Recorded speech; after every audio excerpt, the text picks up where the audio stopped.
No se asuste con lo que oiga a continuación. Es el eco del pasado cuando empezaron las emisiones de Radio Sefarad a finales de enero del 2004 y cuyos informativos semanales hemos reunido para revivir lo que entonces pasaba desde la perspectiva de nuestro tiempo.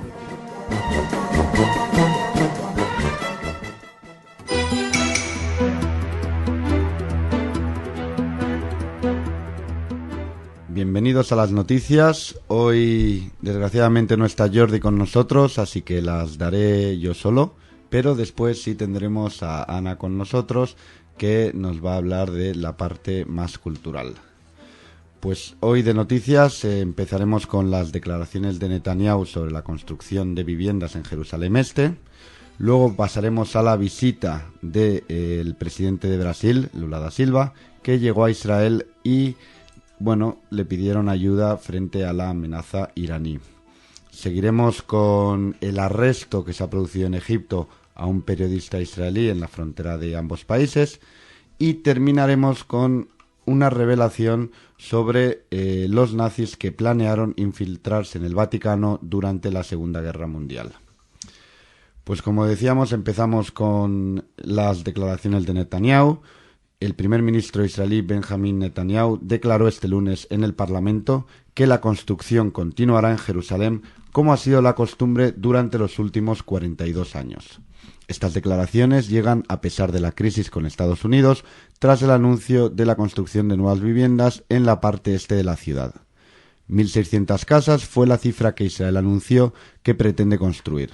Este anuncio se produjo durante la visita del vicepresidente estadounidense, Joe Biden, al país para anunciar el nacimiento de un diálogo indirecto entre israelíes y palestinos mediado por Estados Unidos. Tras referirse al caso de Jerusalén, el primer ministro israelí precisó que la construcción también proseguirá en Jerusalén al concluir la moratoria parcial por 10 meses decretada en noviembre en las colonias de este otro territorio palestino. Por otro lado, Lula da Silva, presidente de Brasil, llegó ayer a Israel y se convirtió en el primer presidente brasileño que lo visita desde su creación. El mandatario fue recibido por el viceprimer ministro Silvan Shalom, quien le pidió ayuda para combatir la amenaza nuclear de Irán. Lula inició así su gira por Oriente Medio, que incluye Cisjordania y Jordania. El líder brasileño llega a Jerusalén con la intención de conseguir un mayor protagonismo en el conflicto de Oriente Medio y aportar una solución para alcanzar un acuerdo de paz.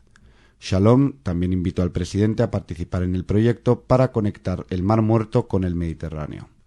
Lula tiene previsto entrevistarse con su par israelí, Shimon Peres, el primer ministro Benjamin Netanyahu y la jefa de la oposición, Tzipi Livni, entre otros dirigentes políticos. Además, va a plantar un árbol en Jerusalén, asistirá a un seminario empresarial y a una sesión en la Knesset, el Parlamento israelí. Seguimos. Las autoridades egipcias arrestaron a un periodista israelí cuando trataba de cruzar la frontera entre Egipto e Israel con un grupo de inmigrantes africanos.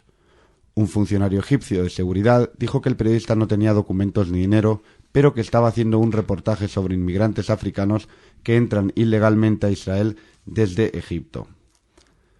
Una declaración de la cadena de televisión israelí, Canal 10, confirmó que Feldman estaba preparando un artículo sobre la infiltración y dijo que estaban en contacto con la embajada israelí en El Cairo y con las Fuerzas Armadas israelíes para tratar de lograr la libertad con Feldman. Por último, los nazis planearon infiltrarse en el Vaticano durante la Segunda Guerra Mundial, con espías disfrazados de monjes y seminaristas, según informes secretos del Servicio de Inteligencia británico, MI5, desclasificado por los archivos nacionales de Kew, al oeste de Londres. Un simpatizante del régimen nazi, que vivía en Roma, ideó el plan que fue rápidamente apoyado por las autoridades de Berlín al ser considerado como una oportunidad ideal para conocer las actividades clandestinas de los aliados en la ciudad papal, que se mantuvo neutral durante el conflicto bélico. La operación Georgian Convent incluía la compra de un edificio en Roma por parte de Michael Kedia, un ruso anticomunista simpatizante de los nazis. Este edificio sería utilizado para claustros en el distrito romano de Monteverde, al norte de la Basílica de San Pedro. 6 agentes alemanes fueron enviados a los claustros para hacerse pasar por monjes y seminaristas, pero despertaron de inmediato fuertes sospechas entre las autoridades del Vaticano, principalmente por su falta de conocimientos sobre la doctrina católica y un gran interés por las mujeres. El complot fue desbaratado después de que el Vaticano fuera advertido por parte de agentes británicos del MI5.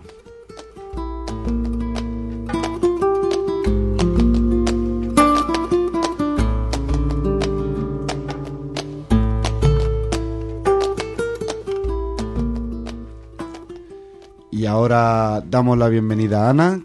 Hola, Ana. Hola, ¿cómo estás, Dani? Muy bien, y esperando tus noticias culturales. Pues mira, empiezo con una noticia realmente sorprendente. Amos Oz se va a convertir en el primer escritor israelí que publica un libro en Arabia Saudí. Se trata de su célebre autobiografía, Una historia de amor y oscuridad, que recomiendo a todos, por cierto, leerla. Hace unos años, un palestino llamado Elias Huri fue realmente quien pagó para que se tradujera al árabe esta historia. Ya se publicó en Egipto, en Jordania y en Líbano, y ahora en Arabia Saudí, cosa que realmente decíamos que está muy conmovido por eso. Bueno, de entrada con lo que hizo este palestino Elias Huri, que él perdió tanto un hijo como un padre en atentados terroristas palestinos. O sea, pensaron que eran judíos su hijo y su padre, y así murieron en atentados, y él pues decidió que los dos pueblos necesitan conocerse mejor, y que qué mejor manera que pues leer a Amos Oz, el escritor probablemente el más reconocido israelí. Así que pues eso, ya veremos las reacciones de los ¿cómo se llaman? Arabis Sauditas, no sé cómo se les dice a los de Arabia Saudí. Los lectores de Arabia Saudí. Eso, sí. Más fácil. Desde luego esperemos que, bueno, si bien es el primero, que no sea el último, que podamos tener muchas más obras traducidas de este grandísimo escritor israelí. Y bueno, sigo con la inauguración de un nuevo museo en Berlín, el museo que se llama Topografía del Terror. Es un centro que, bueno, ya existía, hacía algunas actividades, ahora abren su sede, donde realmente tratan de entender, a medida de que sea posible eso, la persecución nazi, la Shoah, todo el pensamiento nazi, digamos. La sede de este museo es los antiguos cuarteles de la Gestapo y las SS, ahí en pleno centro de Berlín.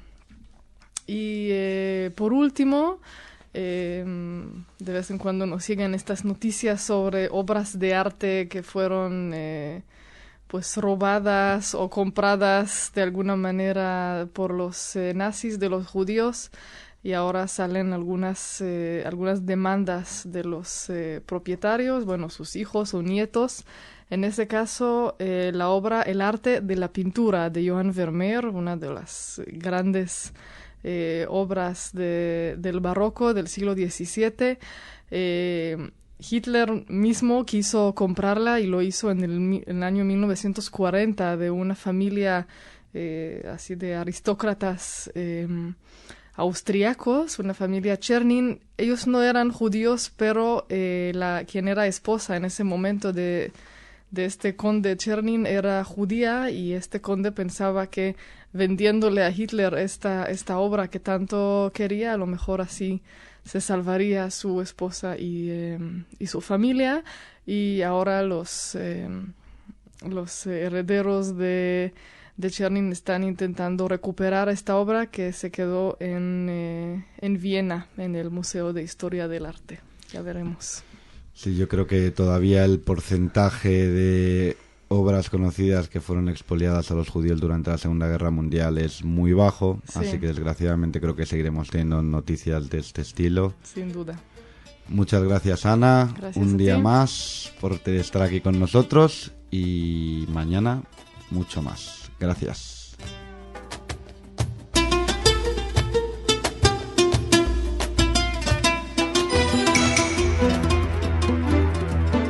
Bienvenidos de nuevo un día más, hoy miércoles, a las noticias.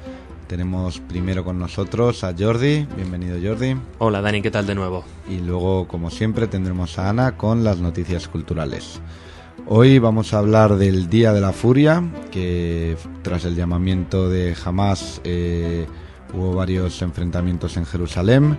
Luego seguiremos con la visita de Lula, que en esta ocasión fue a Yad Vashem antes de iniciar su visita a Cisjordania. Seguiremos con el Centro Simón Wiesenthal, porque crecen las páginas de internet que fomentan el odio, tras haber hecho un estudio y haberlo reflejado en un informe. Y terminaremos con la inauguración de la histórica sinagoga de Jurba, que ha sido reconstruida en Jerusalén. Pues empezamos. Día de la Furia en Jerusalén. Jordi. Así es, Dani. El pasado lunes, Hamás, el movimiento islámico y otros grupos terroristas islámicos instaron a los palestinos a llegar en forma masiva a la ciudad antigua de Jerusalén y tomar parte de lo que ellos mismos llamaron el Día de la Furia. El día de ayer comenzó con enfrentamientos dentro de la ciudad antigua y camino a ella. Palestinos arrojaron piedras a oficiales de la policía de fronteras en varios lugares, mientras que un autobús lleno de pasajeros musulmanes que se dirigían a la mezquita de Al-Aqsa fue interceptado y enviado de regreso, según informó la policía. Por otro lado, decenas de personas enmascaradas arrojaron piedras a fuerzas de la policía de fronteras en el campo de refugiados de Shuafat, en Jerusalén, e incendiaron neumáticos. Las fuerzas de seguridad dispersaron a los individuos. En otro incidente, en la entrada norte del barrio de Isawiya, también en Jerusalén, otro grupo de jóvenes enmascarados quemaron neumáticos y arrojaron piedras a las fuerzas policiales, pero en este caso fueron calmados y dispersados por los ancianos del poblado. Bueno, pues aparte de lo que nos comentas, Jordi, también hay que destacar que el portavoz parlamentario de Hamás, Ahmed Bahar, instó a los palestinos a golpear a Israel con ataques terroristas en la región central en respuesta a la profanación de Al-Aqsa. Seguimos con Lula da Silva, presidente de Brasil, que visitó en el día de ayer Yad Vashem. Así es, Dani, seguimos en Israel, ya que el presidente de Brasil, como decías, visitó ayer el Museo de la Shoah y señaló que la humanidad tiene que repetir todos los días, tantas veces como sea necesario, nunca más, nunca más, nunca más. En su segunda jornada de visita oficial a Israel, el mandatario brasileño acudió al museo junto a su mujer y recorrió sus instalaciones tocado con la tradicional kipá.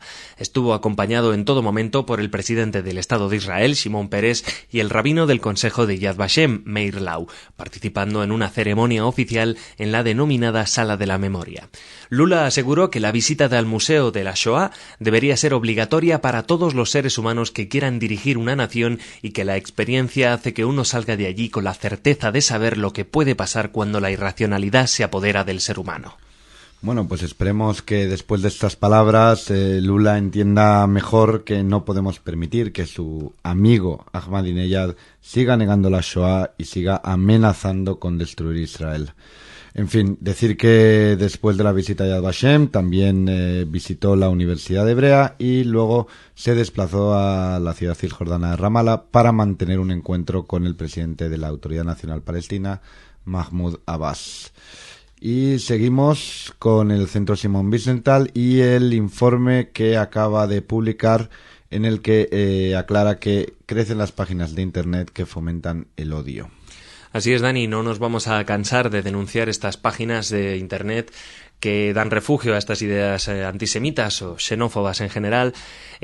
Un informe del Centro Simón Wiesenthal realizado a partir de la investigación del centro y de denuncias de público ha detectado que más de 11.500 sitios en Internet fomentan la violencia, el antisemitismo, la homofobia, la música de odio y el terrorismo.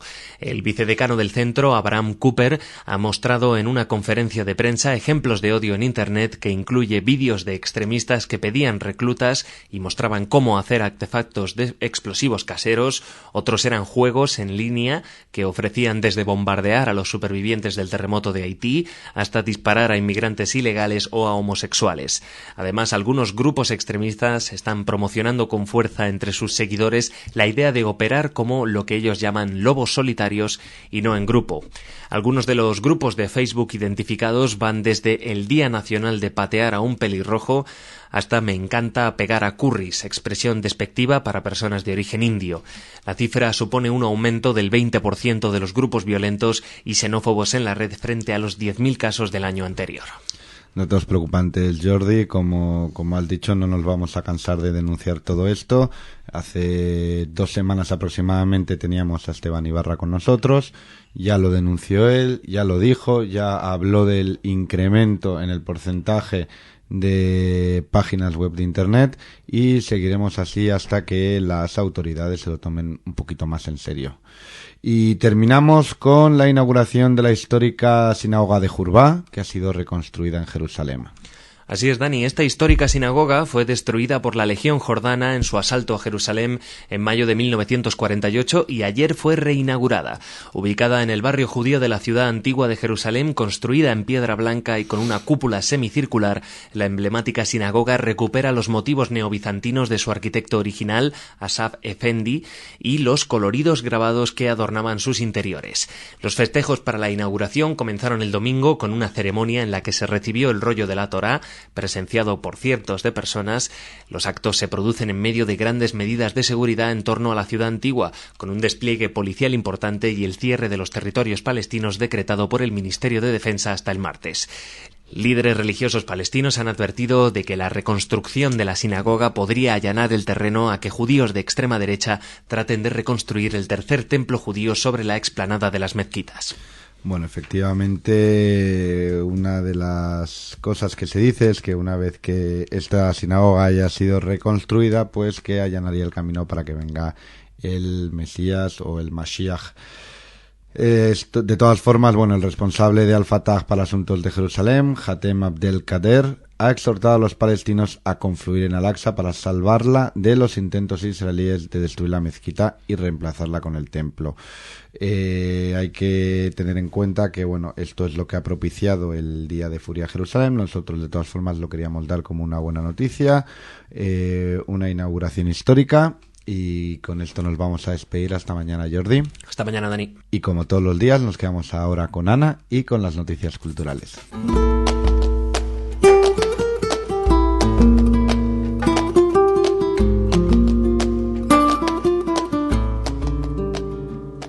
Hola, Ana, bienvenida. Gracias, Dani, ¿qué tal? Muy bien, aquí esperando que nos traigas unas noticias culturales muy interesantes, seguro. Seguramente.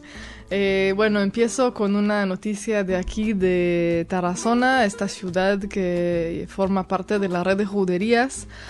Ahora también va a poder ofrecer una serie de actividades de restaurantes, de todo tipo de cosas de este estilo sefardí, como nos gusta promocionar aquí. Es parte del proyecto Rasgo, que organiza la red de juderías de ciudades que ofrecen restaurantes, alojamientos, señalización también de donde hubo un barrio judío. La parte de la señalización ya la tenían hecha en Tarazona, pero están anunciando que a partir de ahora también se va a poder disfrutar de alojamiento y restaurantes que ofrecen pues un toque sefardí, de la cocina sefardí y este tipo de cosas. Así que bueno, una razón más para visitar Tarazona. Seguro, ahora habrá que convencerles para que aparte de sefardí sea kasher y así los que comen kasher también puedan ir. Yo creo que sí, habrá algo kasher seguramente. Y ahora nos vamos a Londres, el Museo Judío de Londres, del cual hace poco hablamos aquí porque tuvimos una entrevista para el Trazo Errante y justo estábamos hablando que se estaba remodelando. Pues ya se está abriendo. Justo hoy miércoles se abre de nuevo este museo, un nuevo espacio dinámico, interactivo, con muchas novedades.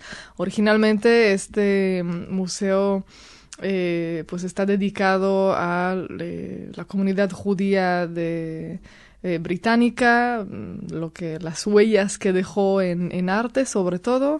Algunas novedades que hay en este nuevo museo ahora es, por ejemplo, una sala dedicada a testimonios de judíos británicos que sobrevivieron la Shoah. Algunas piezas también arqueológicas, por ejemplo, un mikvé, un baño del siglo XIII que por primera vez se va a exhibir al público, así que creo que vale la pena. Bueno, Londres, no hace falta recomendar ir a Londres, pero los que van a Londres creo que vale la pena visitar. Ya tenemos este museo. Un motivo más para ir a Londres, fenomenal. Y termino contándoles que se acaba de iniciar la promoción de una especie de fundación de cultura que se crea en común entre Israel e Italia. Van a hacer una serie de actividades, desde coproducir películas, se va a hacer premios. Uno en Israel para escritores italianos traducidos al hebreo y uno en Italia para escritores israelíes traducidos al italiano. Por ejemplo, Italia va ahora a prestar por primera vez un cuadro de Caravaggio que se va a presentar por primera vez en Israel. E Israel también va a ayudar a Italia en unos proyectos de conservación de sitios arqueológicos. Así que van a estar haciendo muchas cosas, parece. Y eso es todo. Pues interesante como todos los días. Muchas gracias, Ana. Gracias, Dani. Y mañana te volveremos a tener a ti aquí con más información. Y a nuestros radioyentes, por supuesto, esperarles también mañana, pasado y todos los días aquí en Radio Sefarad.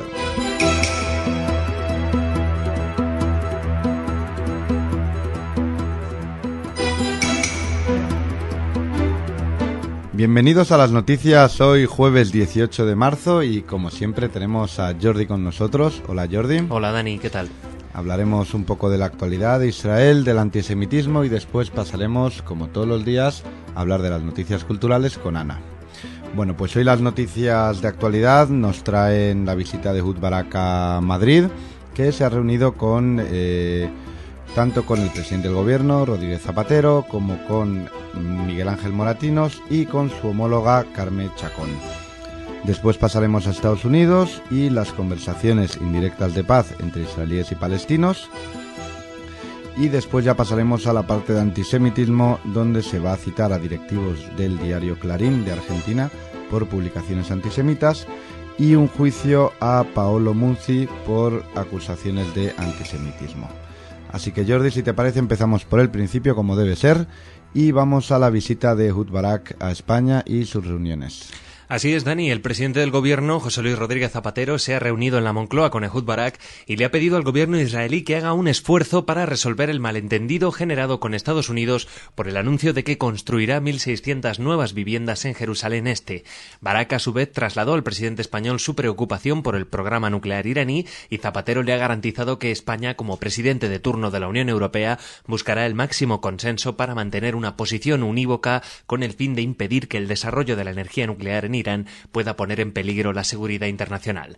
En otra reunión, el ministro de Asuntos Exteriores, Miguel Ángel Moratinos, pidió a Ehud Barak la reanudación de las negociaciones de paz en Oriente Próximo con el fin de avanzar de forma decidida hacia la proclamación del Estado palestino. El titular de Exteriores ha recordado a Barak la posición española de apoyar los esfuerzos que lleva a cabo el presidente de Estados Unidos, Barack Obama, con el fin de que israelíes y palestinos puedan volver a la mesa de diálogo después de más de 14 meses sin conversaciones. Por último, en la reunión mantenida con la ministra de Defensa, Carme Chacón, esta le expresó el compromiso de España con la paz y la seguridad en Oriente Próximo, como demuestra su implicación y el mando que está ejerciendo de la Fuerza Interina de Naciones Unidas para el Líbano, la conocida como FINUL, Dani. Bueno, varias reuniones y por lo menos de lo que es conocido no nos ha aportado nada nuevo, más que como siempre los buenos deseos de que haya paz en Oriente Medio. Esperemos que en los meses que quedan de presidencia española en la Unión Europea haya algún avance real, aunque no creo que haya mucho optimismo visto lo acontecido en los primeros meses. Pasamos a Estados Unidos y a las conversaciones de paz indirectas. Así es, Dani. El gobierno de Estados Unidos ha confirmado que no se celebrarán esta semana conversaciones indirectas de paz entre israelíes y palestinos a la espera de la reunión del cuarteto mediador mañana viernes en Moscú. En su rueda de prensa diaria, el portavoz del Departamento de Estado, Philip Crowley, ha admitido que el enviado especial de Estados Unidos para Oriente Medio, George Mitchell, ha aplazado los encuentros que tenía previstos con israelíes y palestinos y, aunque mantiene su intención de celebrarlos, no se producirán hasta después del encuentro en la capital rusa. El gobierno estadounidense espera la respuesta israelí a las sugerencias acerca de cómo reparar el daño causado por el anuncio de la semana pasada sobre las nuevas viviendas. El diario The Washington Post asegura que la secretaria de Estado, Hillary Clinton, reclamó a Netanyahu no solo que cancele la construcción de las viviendas, sino que también haga un gesto sustancial hacia los palestinos y declare que las negociaciones de paz incluirán todos los asuntos principales, incluido el estatus de Jerusalén. Según el citado diario, el gobierno estadounidense espera una respuesta israelí para hoy mismo.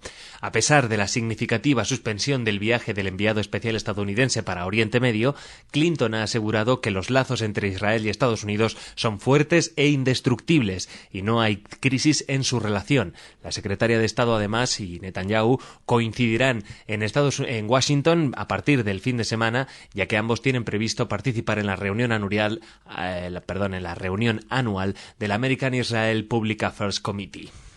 Bueno, pues como siempre aquí en Radio Sefarad os mantendremos informados tanto de lo que pase en las conversaciones indirectas de paz, si es que vuelven a comenzar con el tema, y también lo que acontezca en la reunión del AIPAC, y esperemos que ayude a volver a acercar posiciones entre israelíes y estadounidenses. Pasamos a Argentina y al diario Clarín, las publicaciones antisemitas en el blog. Hace unas semanas hablábamos de ello con Pablo Frenkel, ¿verdad?, nuestro corresponsal en Argentina. Vamos a ampliar la noticia ahora, ya que la Comisión de Comunicaciones de la Cámara de Diputados dispuso a citar a directivos del grupo Clarín, entre ellos el consejero Héctor Magneto, para que expliquen su posición sobre la publicación de manifestaciones antisemitas en blogs del medio. La diputada Silvia Vázquez, presidenta de la comisión, aceptó de esta manera una propuesta de su par Dante Gulo, quien ayer planteó que, además de recabar la opinión de los invitados, se convoque a distintos sectores que puedan echar luz sobre el tema, para que en la figura de sus máximos responsables den cuenta de lo sucedido y de las medidas tomadas. El titular de la DAIA, Aldo Donzis, concurrió a la Comisión de Comunicaciones de la Cámara Baja y allí advirtió sobre la gravedad del episodio, no solo por su destinatario, el embajador de Estados Unidos Héctor Timerman, sino por lo que implicaba este acto discriminatorio y antisemita. También aseguró que se debe comenzar una tarea formativa y educativa en relación a los efectos negativos de estos actos, así como también comprometer a la sociedad y a los poderes del Estado en la lucha contra dicho problema. Bueno, decir que también Aldo Donzi informó, por otra parte, que desde que trascendió esta noticia, la DAIA se reuniría con la Comisión de Comunicaciones. Numerosos blogs de fácil acceso a Internet se han plagado de frases antisemitas y discriminatorias de alto voltaje e inusitada virulencia contra la comunidad judía y contra sus representantes. Y terminamos con más antisemitismo, en este caso en Italia. Jordi, por favor, cuéntanos qué ha pasado en el juicio contra Paolo Monsi.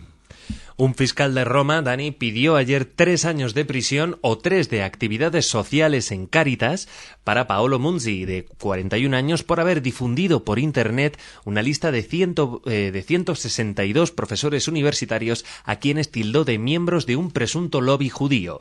Monsi está acusado de violación de la legislación sobre privacidad, difamación y discriminación racial.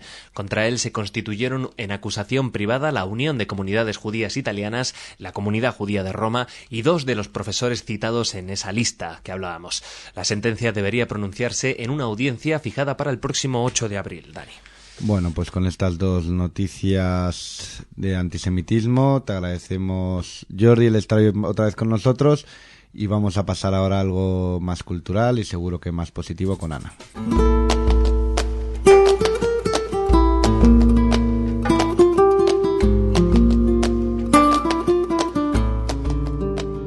Pues Ana, como decíamos, venimos contigo a conocer las noticias culturales. Las buenas, ¿no? Las buenas noticias. Las simpáticas, como me decías antes. Sí.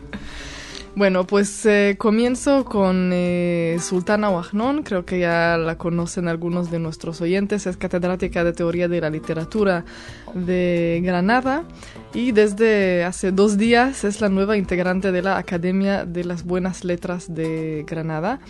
Y en su discurso de presentación ofreció un análisis que acaba de hacer, sobre el cual creo que vamos a intentar hacerle una entrevista, porque se tituló El campo y las cenizas, imágenes del Holocausto en la poesía española de la posguerra.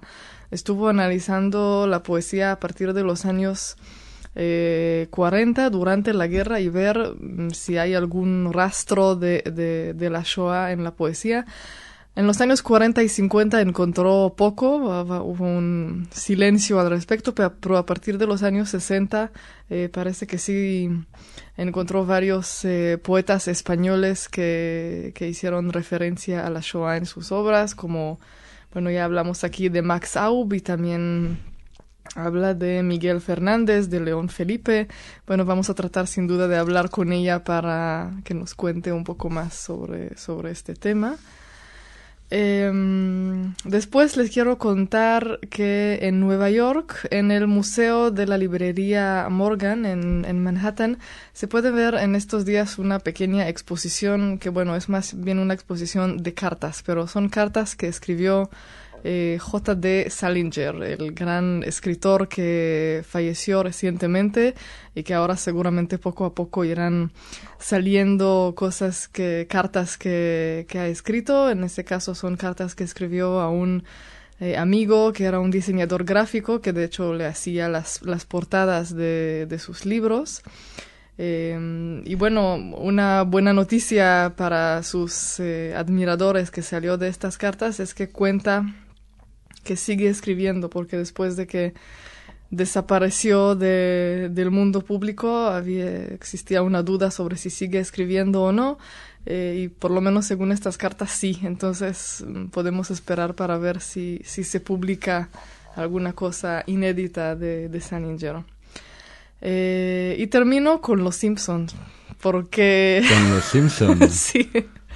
Porque la próxima semana, con ocasión de la Pascua y también el Pesaj, se va a presentar un capítulo en el cual la familia Simpson visita Jerusalén.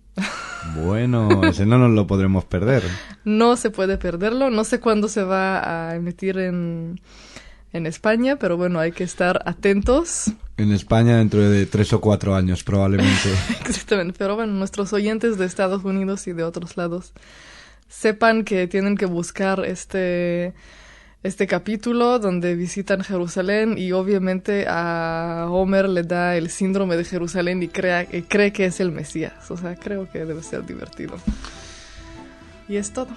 Bueno, pues efectivamente, como decíamos al principio, unas noticias mucho más amenas, mucho más simpáticas. Terminamos hoy con Los Simpsons. Muchas gracias, Ana. Hasta mañana. Y como dice Ana, hasta mañana, que estaremos otra vez de nuevo con las noticias.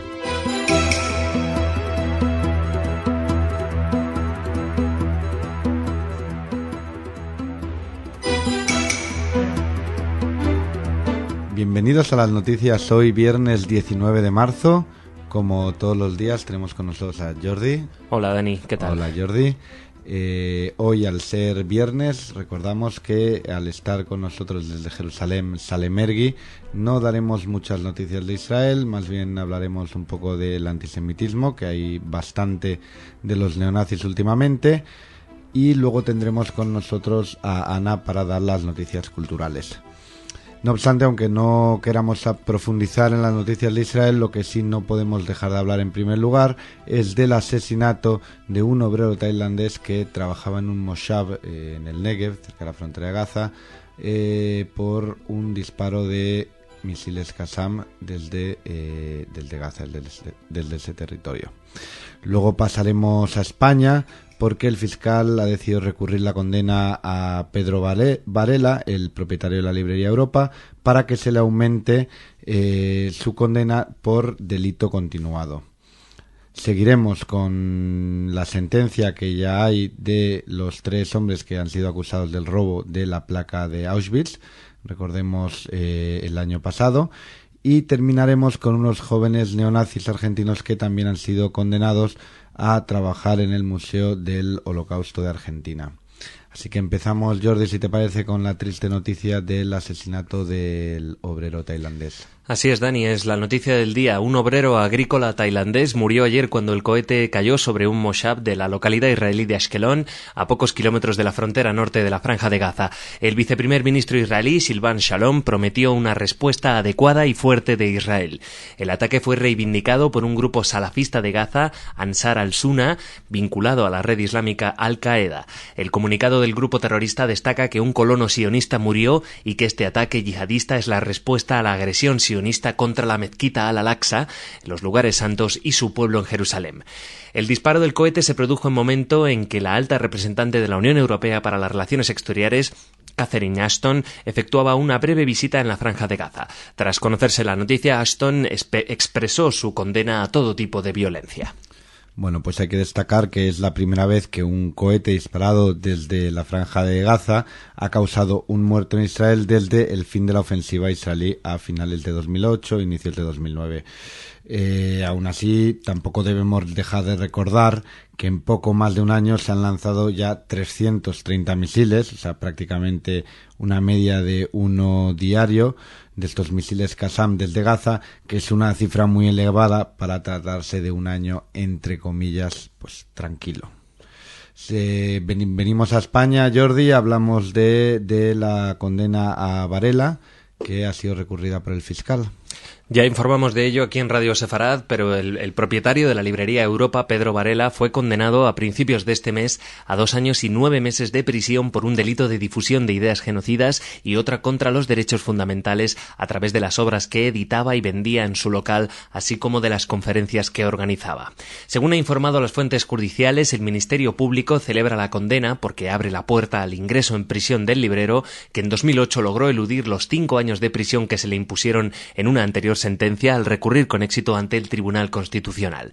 No obstante, la Fiscalía, que pedía 4 años de cárcel para Varela, ha presentado un recurso en el que solicita a la Audiencia de Barcelona que eleve la pena impuesta al librero por considerar que los delitos por los que se le ha condenado son continuados, lo que sin duda agravaría su condena, Dani.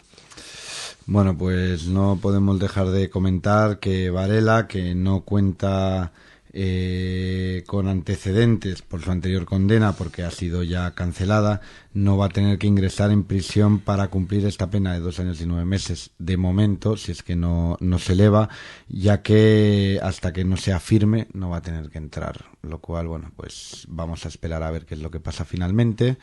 Y pasamos a otra sentencia, también de neonazis, que es a los 3 hombres que están acusados del robo de la placa de Auschwitz. Una noticia que hemos seguido de cerca todas estas semanas. Una corte polaca sentenció el jueves a 3 hombres por el robo del letrero Arbeit macht frei, el trabajo te hará libre, del lugar donde se encuentra el monumento a las víctimas del campo de concentración Auschwitz el pasado mes de diciembre. Las sentencias van de los 18 meses a los 2 años y medio de cárcel. La Corte del Distrito de Cracovia dijo que los hombres confesaron el robo y aceptaron acuerdos extrajudiciales, lo que significa que el caso no tiene que ir a juicio.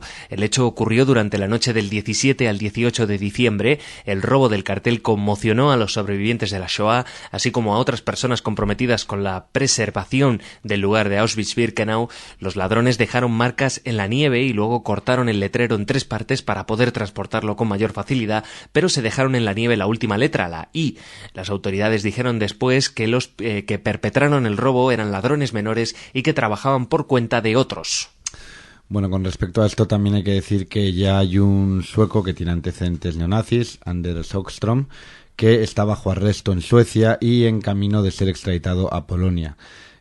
También hay otros 2 sospechosos de origen polaco que aún siguen detenidos y están bajo investigación. Y terminamos con más jóvenes neonazis, en este caso argentinos, que van a ser condenados a trabajar en el Museo del Holocausto.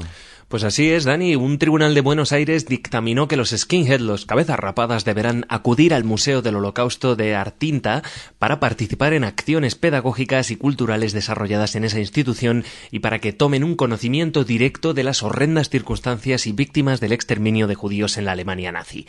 Tras dedicar 50 horas a esas actividades, deberán trabajar otras 100 en un comedor comunitario del sudeste de la capital argentina, según la sentencia que ha sido publicada en el diario Clarín.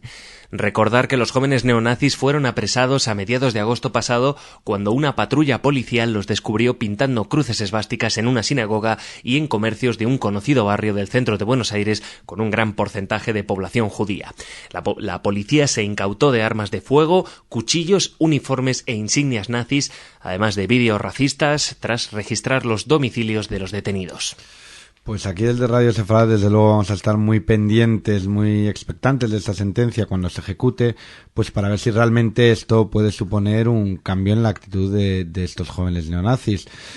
Podría ser un buen experimento para futuras sentencias, pero bueno, también se corre el riesgo de que haya un efecto contraproducente. Así que bueno, ya nos seguirás informando, Jordi, de todo esto. Ya veremos, Dani. Y la semana que viene volvemos a estar contigo. Así es, hasta entonces. Shabbat Shalom. Shabbat Shalom, y ahora nos quedamos con Ana y las noticias culturales.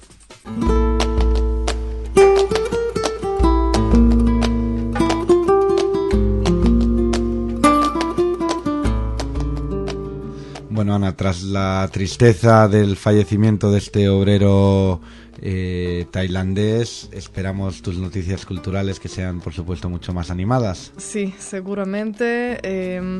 Quiero empezar diciéndoles que en España se va a estrenar en estos días la película El concierto de Radu Mihailianu. Este cineasta que es originalmente de Rumania, pero vive en Francia desde hace muchos años y ha hecho varias películas muy destacadas en el mundo del cine judío. Quizá la más conocida es El tren de la vida y también Vete y vive. Y en esta nueva película se va a la Unión Soviética, una película sobre una orquesta del Bolshoi, con unos músicos judíos. Es una comedia, creo que debe ser muy divertido. Sigo contándoles que el doctor Joan Ferrer Costa de la Universidad de Girona está publicando en estos días un diccionario de verbos hebreo-catalán. Lo hizo en colaboración con algunos de los alumnos del Seminario Permanente de Hebreo.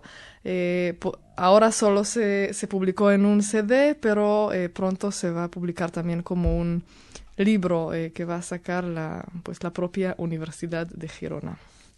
Y termino con una exposición en Argentina, en el Espacio de Arte AMIA, del 11 de marzo, bueno, ya se inauguró, lo pueden ver hasta el 9 de abril, una exposición de Mónica Kalutsky-Pinsever. La exposición se llama No hay uno sin dos. Es una artista judía importante en Argentina. La vamos a entrevistar seguramente para el trazo errante muy pronto. Ella hace realmente todo tipo de arte, tiene pintura, escultura, instalaciones, sin duda una artista muy interesante. Y eso es todo por hoy. No hay uno sin dos. No hay uno sin dos. Bueno, aquí la expresión suele ser más bien no hay dos sin tres, pero bueno, así se llama la exposición. Y bueno, Dani, casi te digo que hasta la próxima semana, pero me parece que vuelve Masha la próxima semana al espacio informativo. El lunes volverá a estar Masha con todos nuestros radioyentes, lo cual seguro que será una alegría porque tiene una muy bonita voz y bueno, y mucha más práctica, y estar aquí con todos. Así que agradecer el haber estado con vosotros y espero que pronto podamos volver a estar juntos.